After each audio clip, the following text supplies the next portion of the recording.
இன்னைக்கு நம்ம சேனல்ல இப்ப ரீசெண்டா ரிலீஸ் ஆன மாரிசன் படத்தோட ரிவ்யூ தான் பார்க்க போறோம். இந்த படத்துல வடிவேலு, ஃபகத் ஃபாசில் லீடிங் ரோல்ல நடிச்சிருக்காங்க. இவங்களோட சேர்ந்து லிவிங்ஸ்டன், கோவை சரளாவும் இந்த படத்துல நடிச்சிருக்காங்க. இந்த படத்தை சுதீர் சங்கர் இயக்கியிருக்காரு. யுவன் சங்கர் ராஜா இந்த படத்துக்கு இசையமைச்சிருக்காரு.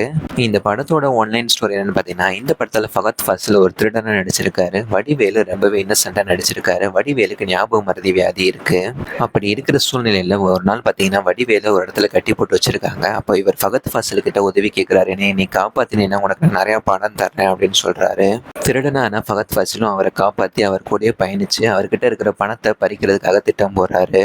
ஆனா வடிவேலு பாத்தீங்கன்னா ஃபகத் ஃபாசிலுக்கே தெரியாம ஃபகத்தோட அடையாளங்களை பயன்படுத்தி சிலரை தேடி பிடிச்சு கொலை பண்ணிட்டு இருக்காரு. இந்த விஷயம் ஃபகத் ஃபாசிலுக்கு தெரியவே இல்லை.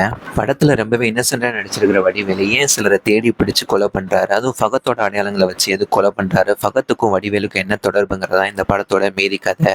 இந்த படத்துல ஹீரோக்களா நடிச்சிருக்கிற ஃபகத் ஃபாசிலும் வடிவேலும் ரொம்பவே யதார்த்தமான நடிப்பை வெளிப்படுத்திருக்காங்க. இந்த படம் நகைச்சுவையாகவும் ரொம்பவே சுவாரஸ்யமாகவும் இந்த படத்தை கொண்டு போறாங்க.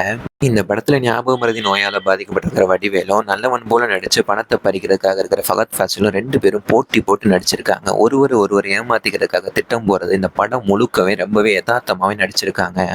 நீங்க யதார்த்தமான ஒரு காமெடி கலந்த படம் பார்க்கணும்னு நினைச்சீங்கன்னா கண்டிப்பா இந்த படத்தை ஒரு தடவை ட்ரை பண்ணி பார்க்கலாம்.